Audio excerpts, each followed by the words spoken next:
Hi, I'm Jay. Today we're tying marabou jigs for lake trout. Stay tuned.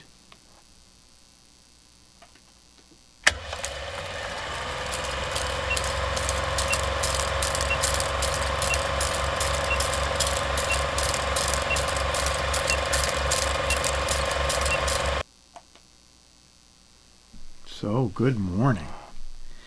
Been up really early this morning. Helped clear the driveway so my son and my wife could both get off to work. It's a perfect day to sit inside and tie jigs. It's been our first real snowfall. I guess we've had flurries once or twice here. We're getting towards Thanksgiving time in New York State, but not in this area. We've had an extremely dry, fairly mild fall, so I like the cold weather. I don't mind the ice and slush and the white stuff that was on the ground this morning. So, what are we doing today? I have been tying an awful lot of jigs for up north. The lake trout or the steelhead, the trout run has been pretty good all season so far, even with drought-like conditions. Our local river, Susquehanna, has been extremely low. Oh, let's get us switched over. So in the vise, I have a 1/8 ball. Nothing special. It's a plain white head. Though I did tie an awful lot of fluorescent colors earlier this year. The white in all sizes, 1/16, 1/32, and 1/8. I've been selling an awful lot of. Black, of course, is always a popular color. Chartreuse, pink, hot pink. But this is what, trying to just quickly fill another order. I thought I actually had enough tied up in the inventory, and I've been wiped out, so, which is good. I don't mind having to sit and tie up when I need to.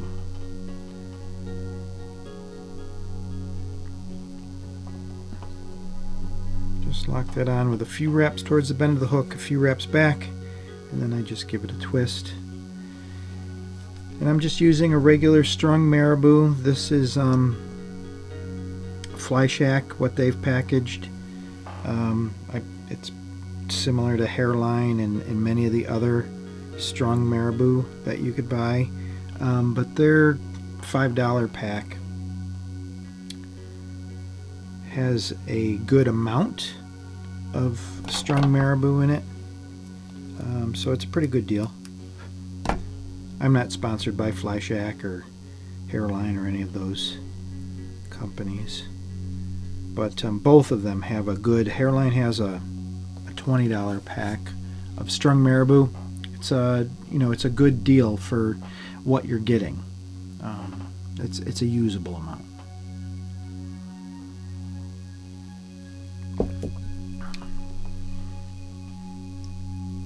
Oop. Almost started finishing this one off. Bear with me. So this is almost live. I won't cut out any of the mistakes, but I just unwrapped that just a little bit so I could add my crystal flash. This is a red number 3.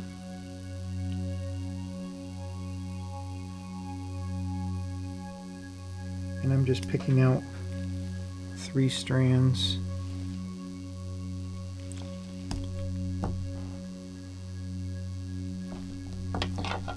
And I lay 3 strands right down the lateral line on each side. You could cut a longer piece of crystal flash and kind of loop it underneath your last wrap, and then run the flash down each side. That's okay too. I feel that I waste less if I do it this way, because I'm really not trimming off a whole lot. So here I do trim the crystal flash to the same length as the tail, but that was just a small pinch worth. I seem to, if I was taking a longer piece and looping it under, I just tend to waste a lot snipping it off.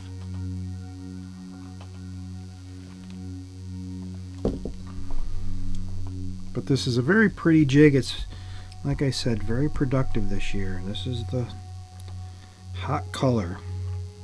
I've even noticed there's videos, there's a bunch of guys up north that are YouTube stars that always videotape their, or record their fishing sessions up north. And white and hot pink, those are the two colors I've noticed seem to be pretty hot, at least so far this year. Let's take a quick look at this.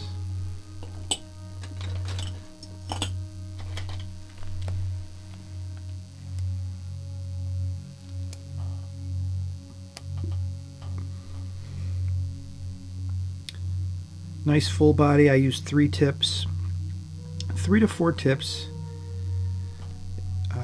would be just fine for this jig, depending on how bushy the plume is. So something like this, it's a nice tip, but kind of thin as compared to this one. But together, they make a nice full body.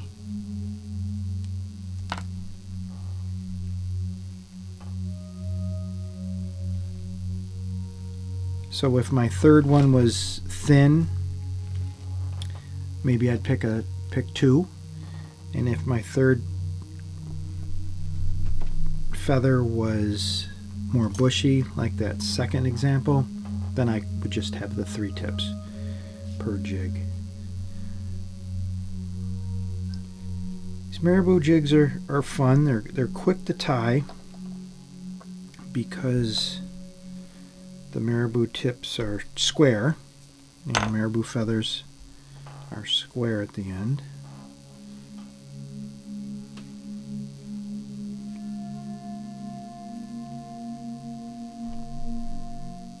Palmering the Marabou on would work just fine. For these, the stems are a little thick, so they would tend to crack and break. But if the stems were supple and bendable, palmering on a Marabou is just fine. That also gives you a nice full tail, because as you palmer it, it creates kind of an umbrella over the shank of the hook.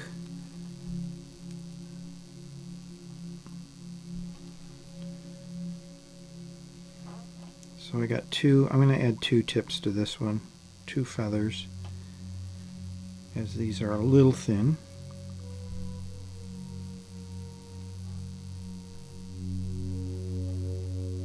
So consistency, that's what we're looking for. We want each jig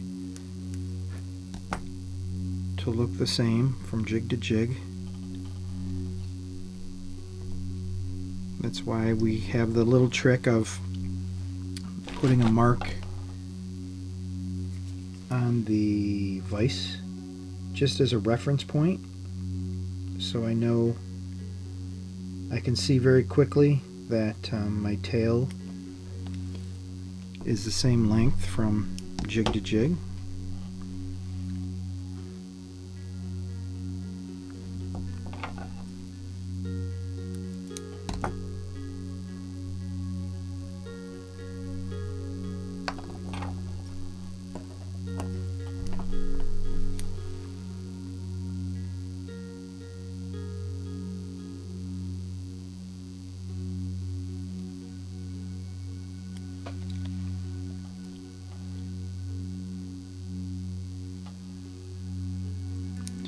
have been painting an awful lot.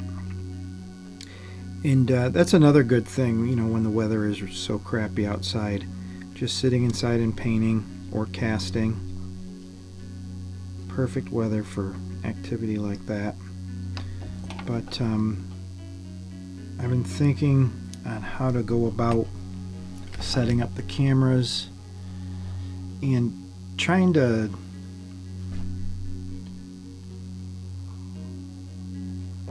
figure out, you know, with the compressor going, and I just have a tiny little compressor, so having a compressor going, goodness, I need to finish this collar a little bit better. But having a compressor going and trying to talk would be impossible. It really would mess up the audio as well. If you try to equalize or normalize the audio, it's going to constantly be fluctuating every time the compressor kicks on. I thought about running a big long hose to my airbrush, putting the compressor on the other side of the basement here. But I think what I've decided is I will probably record it with the sound and talk while I'm painting, but then erase that audio and just narrate over it. That might sound weird. So the other option, I guess, would be to record the sound without talking, but just do my painting, so you still hear the background noise, right? Reduce that, lower the levels on all that, so it's just almost like music that you put in the background, and then narrate over that. Maybe that would give it the ambiance, give it the more natural sounding, even though you're narrating over that. But I don't know. I'm still working it through in my head. People have asked a few times, and I don't talk about it much about, I've mentioned my cameras and how I have it going through the mixing board, but I don't really talk all that much about the videos that I do. Even the videos with editing, back in the beginning when I was doing, in my mind, thinking that it needed to be more instructional, and it is kind of funny looking back over the last couple of years how things evolved, and this format for me has kind of worked out, and that's what people are looking for, at least with my content. This almost live type content. And my babbling, God, that's always been a surprise to me. that it's not boring to sit and watch, and I would have to agree, because whether people admit it or not, I do it for sure. I definitely watch my own videos. Sometimes I watch it with a critical eye, specifically to see what can be improved, and sometimes I just like to play them. So, but where am I going with this? Basically, the audio. Talking about that, and then the part of the video that I don't usually talk about, the parts of recording or the parts of the videos that I make, which I don't talk an awful lot about. But even the videos that I have a lot of editing, I very rarely have a lot of editing, if that makes sense.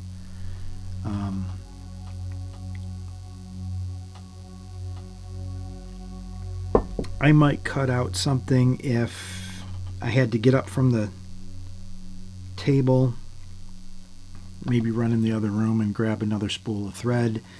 I might cut out, of course, when somebody pops in the room to talk to me.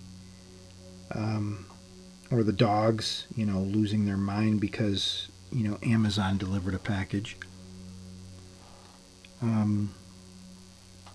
But I don't really edit a whole lot. I'm mostly cutting things down for time as opposed to cutting things down for mistakes.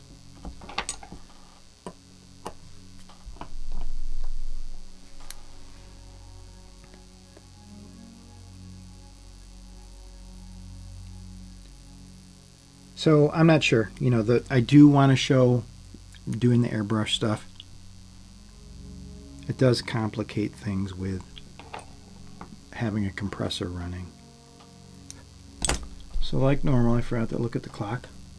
I'm assuming we've been tying, I don't know, 15 minutes or so. I wish there was a counter on, well, 16 minutes it looks like. I knew there had to be a counter somewhere.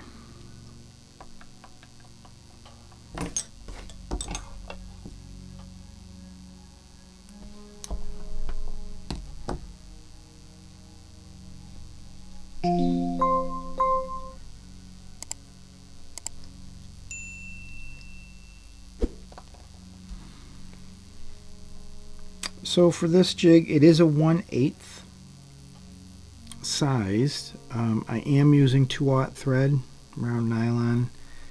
You could get away with using size A thread for this size jig.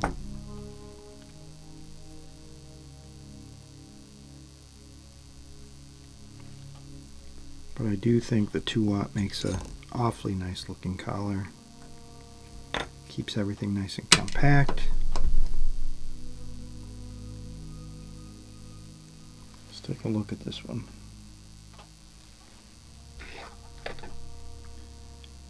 Nothing terribly fancy. It's just red, white marabou with red crystal flash. The heads don't have eyes. They don't have any two-tone color, which I've done in the past. I do a white head with a kind of a black shaded back, so to speak, and I do a black jig kind of with a sprayed white nose, not the dipped like we've done, but the sprayed white nose, but plain white.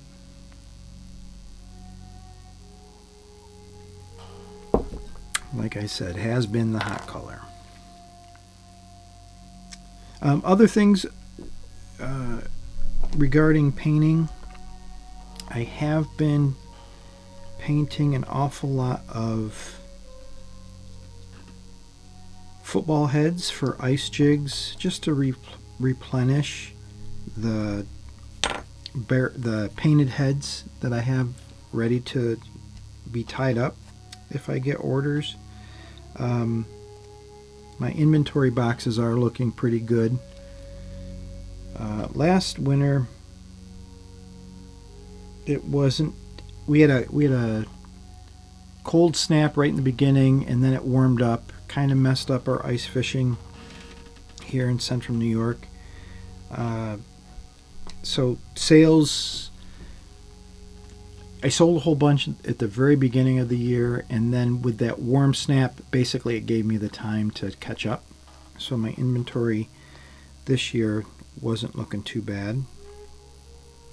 But I have been painting up a lot of the airbrushed football heads with the dip nose, and I might have talked about this in another video that's in the queue or that I published recently. I'm not exactly sure where it is in the schedule. But dipping the nose, so in the past we've always used epoxy, which has its pros and cons in terms of working time and just its properties as it kind of dries or cures. The same thing with enamel, oil-based enamel. As an example, as that kind of flashes off or dries a little bit as you're dipping your jigs, it gets to the point where you dip it in and then you pull your jig away and you get that long string of paint, which is just terribly annoying, right? Kind of messes things up. It's sloppy. So then you try to thin it down, and if you overdo it, well, then you have to add a little bit of paint, and it's difficult to use in some regard. Epoxy is similar. Your working time, and you can thin epoxy just a little bit. But again, the way it changes, the properties of the way it is, changes a little bit over time. So you only want to mix up enough that how many jigs you can paint in about an hour and a half. So I've been experimenting with the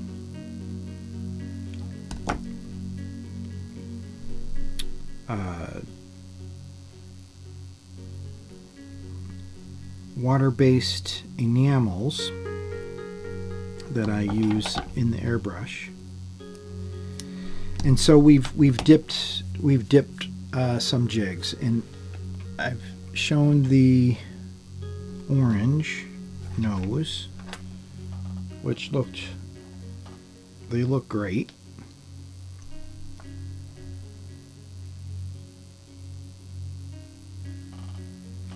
And lately I've also been dipping an awful lot of red.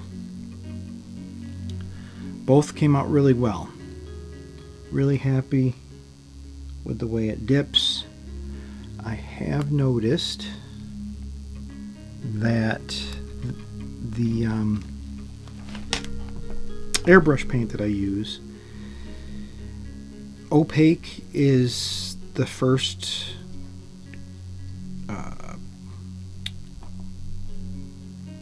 colors that I was using, and they dipped okay. I did seem that I needed to thin it just a little bit more than how I would spray it, but dipping it was okay. I have since kind of discovered, mostly because I grabbed the wrong bottle, but the same colors in the transparent line of this of the airbrush brand that I use seem to dip even better. Still, I would reduce it, thin it out a little bit, just like I was going to spray it, that same consistency. But the opaque, the candy shell seemed just a little bit thicker than the transparent line, and doesn't look bad. The red was the opaque, the orange was the transparent, but they both go on very well. They dry without any thick areas and thin areas where you can kind of see the white undercoat underneath. You don't see anything like that. The drip, you still have to be careful of the drip just a little bit, but it, if I dip it, touch a stick, hang the jig, I can't think of a time that I had to go back and I painted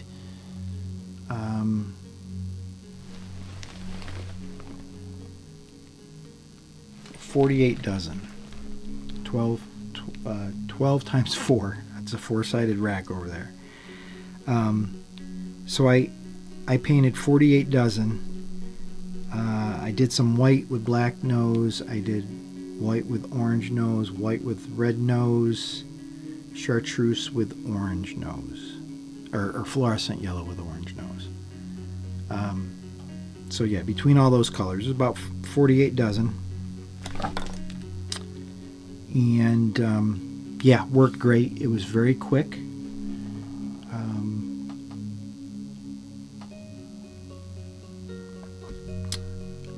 I wouldn't over mix it. I only mixed enough in the little plastic containers that we use, this kind of thing. I guess I can turn my face on. So this type of container, I only mixed enough so when I dipped it, when I knew that if I touched the bottom of the container, as long as I kept the angle of my jig head correct, it'd be the perfect amount, the perfect distance on the not too deep, not too, you're not adding too much paint. And it worked great. It was very quick. Things went very quick.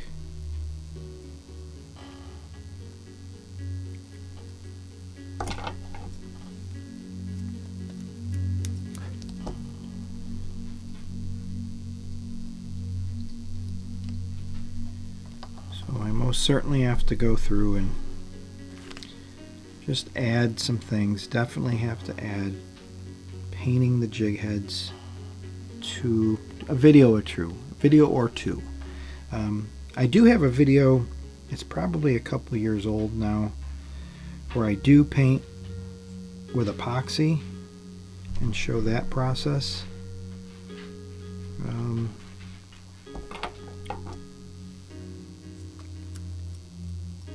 There's a video from a time when I wasn't very talkative or as talkative online. So here I added 2 tips because those both were fairly sparse, but together they make a nice bushy tail. So I kind of describe it as like my artsy videos where there's absolutely no talking and it's just music.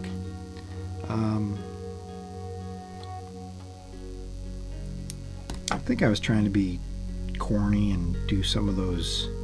I know I did with one of the casting videos where, oh, let's put a camera underneath the lead pot and I'll get clear plexiglass so it looks like I'm pouring the lead right down into the camera, that kind of artsy fartsy crap. So sometimes you have to be, I don't know. I try not to take myself too serious.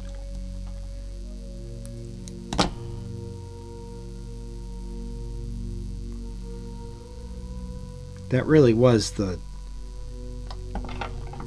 thing for the longest time. Everybody was going to art school, going to filmmaking school, and they would all do those projects where they would make a pot of coffee. And it's like,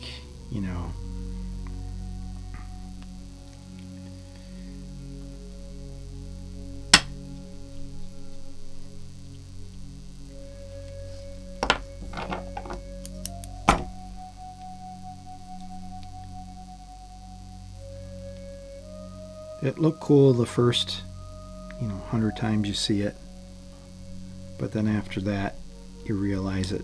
Well, let's get a little bit more original, maybe. Let's actually be creative instead of just copy.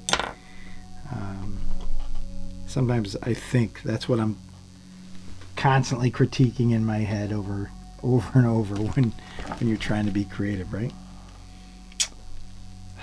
Goodness. So I think that's going to do it for us today. I'm going to finish up this dozen. I will coat the collars like normal with the lacquer-based head cement. I have 2 more dozen to finish. Those will go pretty quickly. And then I'm actually painting an awful lot of the ice jigs. Again, just to fill my inventory boxes. Probably not for this winter. I do have stuff already carded in the inventory, ready to go. The jigs that I'm tying right now, the ice jigs, are mostly just to fill inventory, probably more than likely for next winter. Here's another example of just what we're talking about. So this is a freshly painted jig. I did a couple dozen of these just to check that the stripes, if they would be affected by the clear coat that I use when I airbrush, because I can't use the lacquer, because trying to brush on lacquer, it'll smear the airbrush paint pretty quickly. For some reason, the lacquer never bothered the Sharpie marker, but putting the lacquer over the airbrush paint would make the airbrush paint itself bleed and run a little bit. So I did have to do a test. I realized, unfortunately, and it wasn't 100%. It was I did 8 to start with, just 8 heads, and striped them with the Milwaukee Inksol, which is my all-time favorite permanent marker to stripe the tails on patterns like the perch pattern that we tie, and you stripe the hair. And 3 out of the 8, the stripes bled a little bit when I used the diamond spray, the diamond coat spray, for the heads. So that was a little concerning. Like, we don't want that. So I did another test. I took 8 more, striped them with just the Sharpie. I think I used the Sharpie Industrial, which is basically the same as a regular permanent Sharpie. That seemed to work okay. Didn't get any runs. But I also did another 8 with the, I can't remember the one markers. It was one of the markers when I bought a whole bunch of markers from fly shops, and I did a quick little video on permanent markers. One of the real expensive markers, it's somewhere on my other desk, that ran, every single one of them with the spray, was terrible. And then I used the Prismacolor, which is another one of those fly shop type markers you could buy. You also find it in your art supply stores, Prismacolor. Prismacolor worked perfectly. And I kind of like that a little bit better than the Sharpie. I was a little nervous, even though on my test pieces none of the Sharpies ran. Occasionally you get a little heavy-handed with the spray, or you go a little bit slower, or you get your hand a little bit closer as you're spraying the clear coat on. So I still worried a little bit in the back of my mind that if I hit that a little bit heavy with the spray, that the extra liquid, the extra the chemicals in the spray would affect the Sharpie marker. So I did 12 dozen of the fluorescent yellow with the stripes using the Prismacolor. Worked perfectly. So I was really happy with that. And it's kind of a relief now that I've worked through the problem, that I know that I can quickly just fill my inventory of painted heads. So I have a old-fashioned card catalog just filled with bags of painted heads, ready to be tied, if I get an order and there's nothing in the box. During the slow periods, gives me enough in the inventory to heads that I can put hair on to put into the boxes for the inventory during the slow times. So makes me feel a little bit better. Get a little bit comforting just to know that I can make sure that those are filled to the point. So whenever I need to, they're ready to go. It's always a terrible feeling if you get an order and you want to fill the order, you want to make the customer happy, and then, oh my goodness, I have to paint up 3 or 4 dozen. Paint them, let them dry. A couple days later, be able to get to start tying them. That could be a whole week before the customer actually gets the product. And it's always a good feeling when somebody calls, you have it in the inventory, you could put it in the mail, or you jump in the car to deliver it. And it's no waiting, right? That's the goal, no waiting. But I think that's going to do it for us today, guys. Kind of a weird discussion. Nothing to do about tying specifically, just painting. But I hope you enjoyed what we did here today. As always, hit that like button and subscribe so you don't miss any new content. Feel free to share our videos, as it does help increase awareness for the channel. Check out the website, jworthhandtied.com. Always trying to keep that up to date. I've actually been tying a few of those walleye streamers just to replace some of those that I've sold recently. But I think that'll do it. As always, what am I saying? I'm repeating myself. Where am I at in my head? Until next time, tie yourself up some marabou and tight lines.